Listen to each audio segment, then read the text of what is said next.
and the country is facing. Let me talk for just a little bit about the border, about the economy, and about our ongoing concerns on COVID. First of all, the border. We've had a number of people come to the floor and talk about the border, the problems at the border. Many of these problems are really self-inflicted on day one. You know, the president on the first day of his presidency, and I chaired the inauguration on January the 20th, and hours after that, the president decided to stop building the wall. I was never an advocate of needing a wall everywhere along the southern border, but we had a wall in lots of places already. It was doing some good, but it wasn't doing as much good as it needed to do. And just the idea that we would, with the material on the ground and the old wall torn down, would decide to stop building the wall, I think started these problems.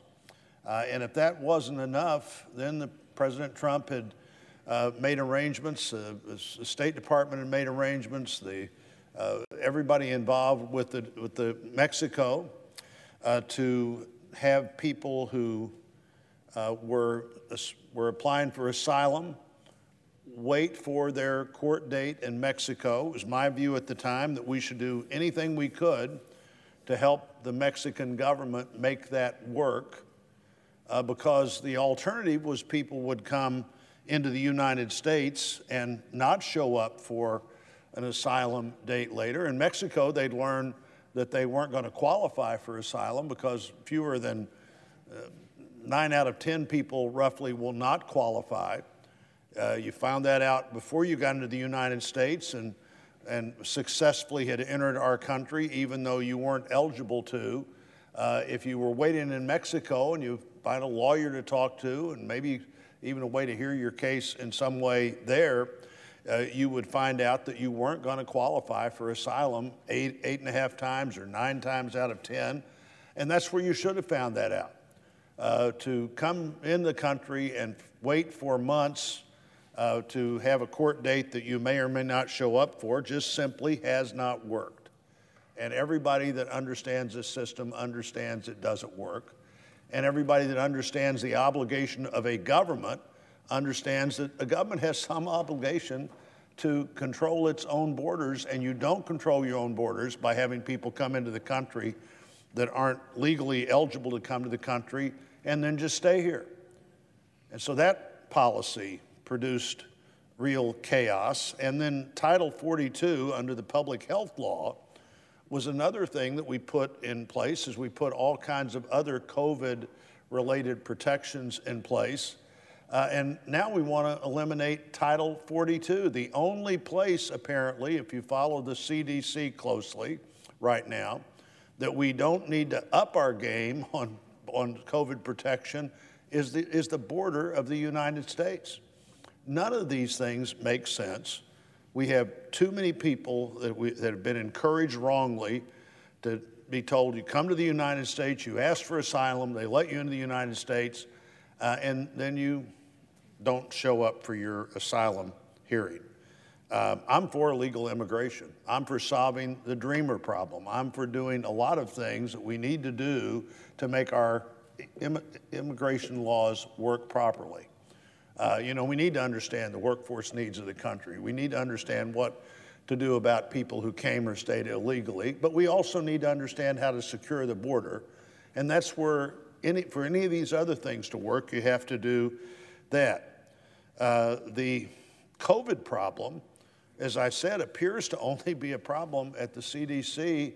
Well, actually, it appears to be a problem everywhere, but the border. The CDC just yesterday had a new rule that even for domestic travel, people should now, their advice is have a test for domestic travel before you get on an airplane to go domestically to have that test. The efforts that we were working on and working hard on to replenish the categories that have been spent for research, particularly for the therapeutics that we need to have a stock of that haven't been fully certified yet, so they have to be, the government is the purchaser of those. We're working on a $10 billion bill, and even this morning again, the Secretary of Commerce at our appropriations hearing said, well, that would just be a start. We need 10 or 20 or 30 billion before the end of this fiscal year, more than we currently have, and it's an emergency. 10, 20, 30 billion more than we have now, but at the border, no problem at all. At the border, this is no problem.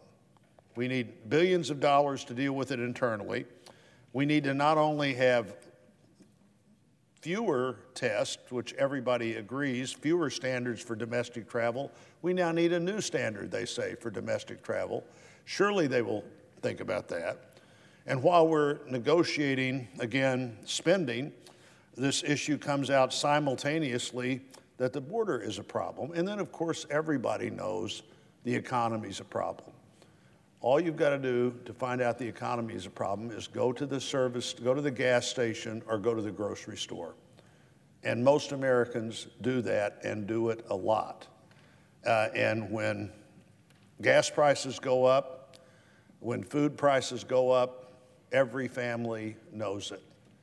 And what we're seeing now is inflation that I think it's 8.5%. It may be settling in at 8.5%. But wherever it settles in, it's a whole lot higher than it was at any time during the Obama administration, when it's the highest month in the entire Obama administration of inflation. That's not a year average. It's the highest single month was 3.4%.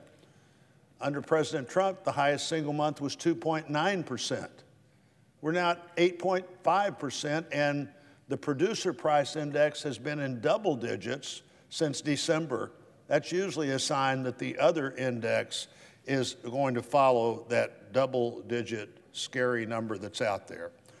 So energy policies that produced exactly the result you would think they would, higher energy prices, spending policies, the American Rescue Plan. I thought at the time it was a final COVID bill, but when you look at the bill before we had a chance to vote on it and saw it, it really didn't have very much to do with COVID. Maybe 6% of the $1.9 trillion went to COVID. The rest of it went to things that put money in people's pockets to help them recover in an economy that was already recovering. You can't spend $1.9 trillion in a short period of time, even in the biggest and most vibrant economy in the world, and not drive up prices. So whether it's inflation, whether it's the economic stress, I talked to a group of Missouri realtors today, and of course they're beginning to see people wonder if they can afford a house at the interest rates that are out in front of us. It makes a big difference if the interest payment's based on 3.5% interest or 5.5% or 6.5% or 7.5%, or as it was in the mid-1980s, 11 to 15% interest. These are issues we need to get under control. Most of these issues have an explanation that is rooted in confused policy decisions in the administration. I look forward to those confused policy decisions heading in a different direction. Let's look at the information. Let's be realistic. Let's not continue to see all of these things headed in a direction that makes no common sense in America today. And I would yield the floor.